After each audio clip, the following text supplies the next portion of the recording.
everyone. So I'm back. I know it's been 9 months, about as much time as it takes to create a child, but I'm back finally. Classes are over. I'm free for a couple of weeks, and you know, quarantine has been quarantine, so I've been keeping busy. I don't have a lot of time in this video. I'm gonna make it very quick. I'm not gonna do a great introduction because there's a lot of information that I want to discuss. You can tell already by the title what it's gonna be.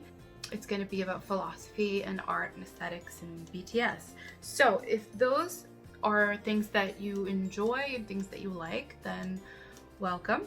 It's gonna be like a two-part video because the information is way too much to put into like one. I've tried to do that a couple of times. I've actually been filming for 2 days and it's not working out into one video. So this is gonna be like a two-part thing. I'll be uploading the first one now, which you are watching, and the second one will be up sometime in a few days, next week maybe, to try and do it as quick as possible. First, I'd like to see if people actually want to see it, so it depends on the reception. We're gonna talk about aesthetics.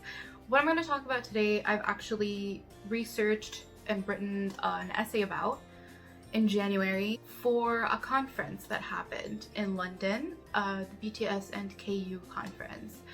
There's a lot to talk about and to tell you about the conference, which I will do also in a separate video because there's a lot, but it was incredible. It was an amazing experience and I really enjoyed it. It really gave me a lot of insight and a lot of knowledge that I didn't have before. I met incredible people, so it was really cool. But what we're going to talk about today is this guy, Friedrich Nietzsche, or Nietzsche. I don't know how to pronounce his name, but whatever. This is like one of the only things that I've completely read by him, The Birth of Tragedy. I'll put the link in the description. This is his first book, I believe, which he wrote at 24. It was also his doctorate thesis, I think. All of this needs to be confirmed, so do that. It was his doctorate thesis for him to become a professor. The reason I want to talk about Nietzsche is because he is someone that is often referenced and talked about and quoted by BTS, specifically Namjoon. So in this particular book, he talks about Dionysus a lot and Apollo. So when Dionysus came out, I thought it would be the perfect opportunity to do some more in-depth research, write about it, and talk about aesthetics and BTS's aesthetics from a philosophical perspective, a Nietzsche-ian perspective specifically. So that's exactly what I'm gonna do. So let's get into it. When we talk about art, art is a universal thing. It is something that everyone everywhere uses, either for entertainment or for comfort. Because of that, there is a specific distinction that was made for art by Professor R.G. Collingwood, and he talked about art in 2 different categories. He broke them apart and he called them amusement art and magic art. Art for amusement and art that is used to transform people. But I am of the belief that art should not be categorized, and it is not something that you can just put into one distinct category or binary, because people interact with art in different ways, they see it in from different perspectives, and they engage with it in different methods. So to say that it is either amusement or magic art specifically or exclusively would be false. Because of art's nature to be of entertainment mostly and used for entertainment purposes, it can be dismissed as something non-essential, and it can be dismissed as something that is vapid and not really worthy of investment, that it doesn't help anyone grow. Again, I oppose this and I disagree. And this is something that Nietzsche often opposed.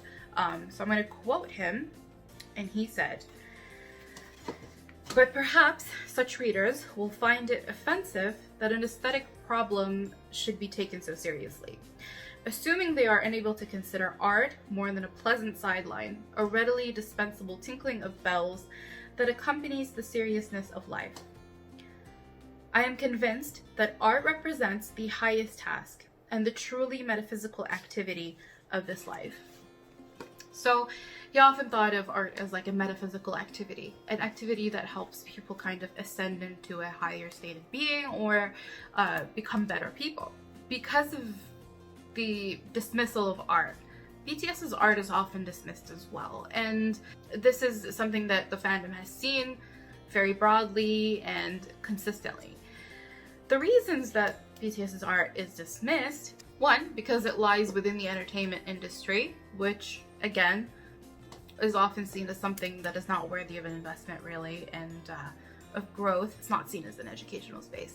Two, because the fandom is predominantly female, which it is not really. I mean, you can argue that it is in some cases, but it also has a lot more diversity than people expect. And if it were predominantly female, I don't see how that's an excuse to dismiss it at all. So this is something that people have expanded on a lot. Something that a lot of my peers and colleagues and friends have talked about and discussed, and will continue to discuss. The third reason is also because BTS are part of an industry which is often seen as insincere, factory-like, and exploitative. So because of that and all of those misconceptions, they are often dismissed, and their art is often dismissed. And to dismiss that is very narrow-minded. There's not a lot of depth to the thought process there. Now, as much as I want to address those misconceptions and talk about them, that is something that a lot of my peers, colleagues, and friends have talked about and will continue to talk about for years to come. What I am interested in specifically and what I want to address is the art itself. How do BTS portray art in such a humane way? How are they able to have so many people connect with them? And that's exactly what I'm going to talk about. Art, on more than one occasion, has proved itself to be a tool to help people deal with day-to-day life, to deal with tragedy and suffering and misfortune that they often are faced with. And this is something that touches every human life. People in general feel tragedy and misfortune and sorrow every day. Similarly to people suffering from tragedy all the time and it being a constant in humanity, people try to find different ways to escape that tragedy, to escape those feelings. And they find that escape within art. Now, this is where something occurs called the problem of tragedy. Oftentimes, when people run away to art in order to get away from tragedy, they often go to art that represents that tragedy and represents sadness. The problem of tragedy is the conundrum of why people seek art that represents tragedy or feelings that are a result of tragedy, like despair, sadness, fear, and loss, when in reality, our main objective is to stay away from those situations. Aristotle addresses this and talks about a possible solution to this problem of tragedy, which is called catharsis. Catharsis is a release of negative feelings. It is the release of negative feelings that one has within them as a cause and result of the tragedy that they have faced, and they release them while consuming this tragic art that represents sadness and sorrow and grief. They release it in a very cathartic way that is free of consequence.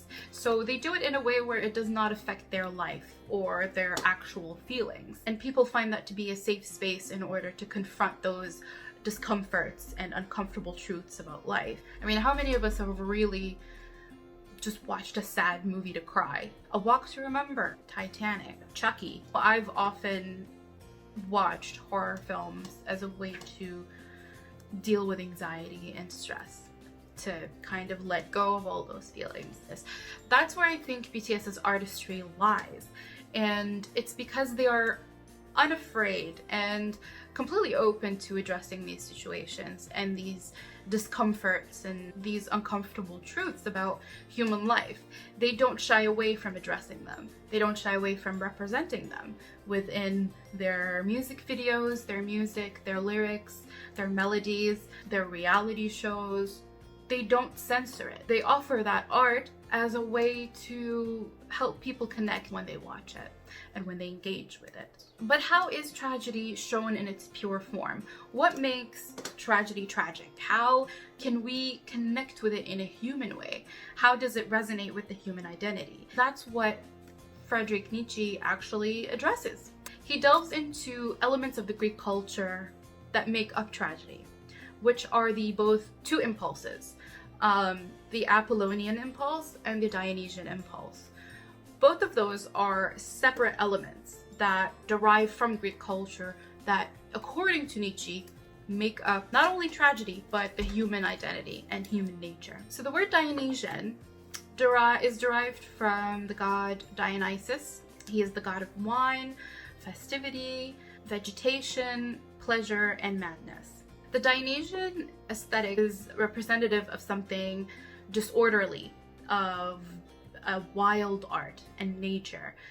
It represents a denunciation of the self and an absorption within a unit and a chorus of people. It represents masking oneself and immersing oneself with nature and being absorbed in that nature through fear and loss. This aspect of aesthetics, and this impulse in particular, allows people to kind of empathize and to feel for the tragic Dionysian hero, who is a suffering hero and a tragic hero that people often follow and feel a sort of loyalty and fidelity to, except that they follow him in a group and there is no sense of individuation. There's no individuality when it comes to Dionysian aesthetic. Things that fall under the Dionysian experience is when you go to a concert, for example. Like being at a concert, kind of feeling those emotions with a group of people, that's considered a Dionysian impulse. Being drunk, doing drugs, going to a rave, going to a club,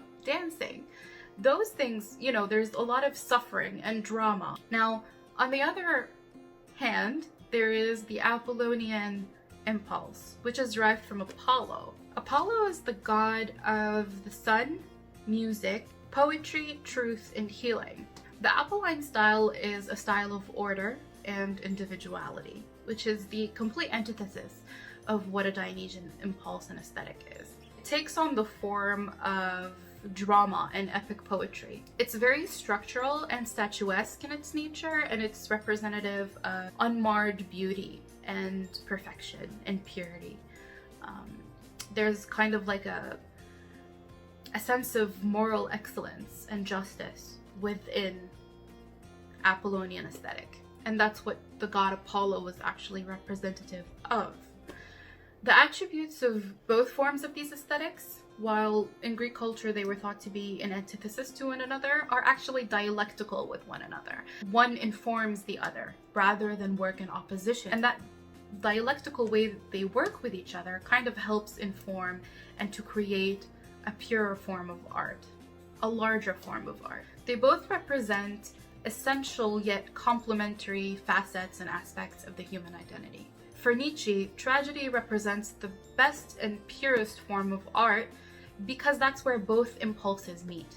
That's where both impulses, which are representative of both aspects of the human identity, that's where they meet and they create what is called the sublime. Or in this case, since we talked about Aristotle, that is where catharsis is created. So BTS's work showcases those two impulses, and it has been there since debut. I honestly thought that it actually only existed during the tail end, like when Map of the Soul started, or around Wings. However, I went back and I went through everything, and it has actually been there since day one, which really took me by surprise, but I was really happy to see it. And that's why the way that their concepts are made resonates so closely with people, at least in one certain facet. And this is only one element of why their art resonates with people. I mean, I'm not saying that this is the only reason, I'm saying this is one of the reasons, and it's simply theorizing. So this is where I'm going to end this video. This is just simply to kind of give you a rundown of what Nietzsche was talking about, what his book was all about. Well, not all. It's just to give you like the general thesis statement of what Nietzsche was talking about, how it relates to BTS's work. In the next video, I will talk more in depth of how these aesthetics are actually portrayed in BTS's work by going through their videos. Not too in depth, but just to show like specific elements and specific examples to explain how these impulses are portrayed and how they work together and how how it resonates with people. So I hope you guys liked it. I don't know if anyone's gonna see this. People are really into philosophy, but if you are, thank you for watching. I hope I make more videos. If you do want to see part 2, if you want to see more, comment, like, subscribe, turn the notifications bell on. This is not going to be a BTS channel. This is going to be like a book media channel. I just happen to really like BTS and to try and analyze what they do. But I do have other things that I want to talk about, like Stranger Things and communism, maybe scandals and secrets in literary history that you may not have known. Let me know if you like it, if you don't like it, what you want to see, what you don't want to see. Yeah, I guess that's it for today. Thank you. Bye.